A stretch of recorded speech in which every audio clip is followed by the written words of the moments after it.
ফেনীর সোনাগাজীতে টানা ৪০ দিন মসজিদে জামাতে নামাজ আদায় করে বাইসাইকেল জিতে নিয়েছে ২৯৪ জন শিশু কিশোর।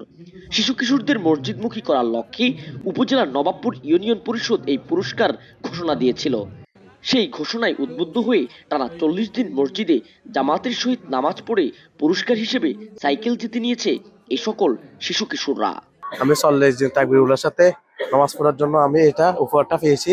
আমি এটা পেয়ে অনেক আনন্দিত। আমরা একাধারে ৪০ দিন নামাজ আদায় করার জন্য আমাদেরকে চেয়ারম্যান স্যার উদ্বুদ্ধ করেছেন এবং বলেছেন আমাদেরকে সকলকে সাইকেল উপহার দিবেন।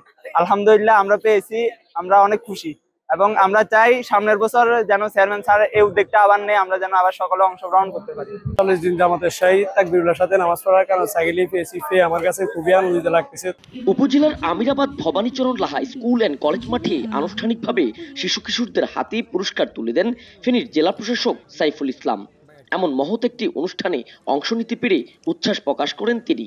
আমাদের যে তরুণ প্রজন্ম আছে তাদের যে ভালো কাজে উৎসাহ দেওয়া যে প্রয়োজন সেটি এই ইউনিয়ন পরিষদ প্রমাণ করেছে এবং এটি আমরা মনে করি যে অন্যান্য যে ইউনিয়ন পরিষদ এবং স্থানীয় সরকার প্রতিষ্ঠান আছে তাদের সহ অন্যান্য যারা সমাজের বিত্তবান এবং যারা সমাজের বিভিন্ন রকমের গঠনমূলক কাজে অংশগ্রহণ করেন তারা এ থেকে আমার মনে হয় যে ভালোভাবে শিখতে পারবেন এবং তরুণ প্রজন্মকে যদি আমরা এই সকল কাজে যদি এনগেজ করতে পারি তাহলে যে মাদকের যে কালো থাবা আছে এবং এর পাশাপাশি যে অন্যান্য যে খারাপ কাজ আছে তা থেকে আমাদের তরুণ প্রজন্মকে আমরা দূরে রাখতে পারবো। নবাবপুর ইউনিয়ন পরিষদের চেয়ারম্যান জহিরুল আলম জহিরের ঘোষণায় উৎসাহিত হয়ে নবাবপুর ইউনিয়নের ৭ শতাধিক শিশু কিশোর মসজিদে নামাজ আদায় করা শুরু করে।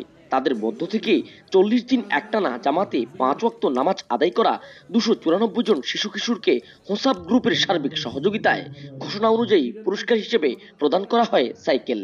এছাড়াও কেরাত প্রতিযোগিতায় অংশগ্রহণকারী ১৫১ জন শিক্ষার্থীর হাতে তুলে দেওয়া হয় আকর্ষণীয় পুরস্কার।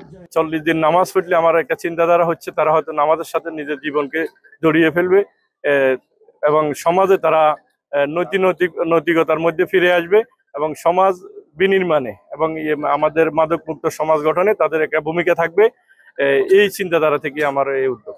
আমরা আশা করি যে প্রতি বছরই যেন এটা হয়, তাহলে আমাদের স্টুডেন্টরা ছাত্রছাত্রীরা দে উইল গেট এনকারেজড। তারা যখন একটা এনকারেজমেন্ট পাবে এটা করার জন্য তারা কিন্তু আরো ভালোভাবে চেষ্টা করবে জয় হওয়ার জন্য। তো এটাতে আই এম ভেরি হ্যাপি এবং খুবই কন্টেন্ট যে এরকম একটা কন্টেস্ট হয়েছে এবং এত সুন্দর সুন্দর ভাবে তারা তেলাওয়াত করে এখান থেকে তারা বেরোয় আসতে পারে। এদিকে ইউনিয়ন পরিষদের চেয়ারম্যানের এমন আয়োজনে বেশ আনন্দিত অভিভাবকরা। এলাকার শিশু কিশোরদের মাদক এবং কিশোর গ্যাংয়ের কালো ছবল থেকে দূরে রাখতে প্রতি বছর এমন আয়োজন অব্যাহত রাখার দাবি জানান তারা। Tanvir Chowdhury, Bangla vision digital, Feni.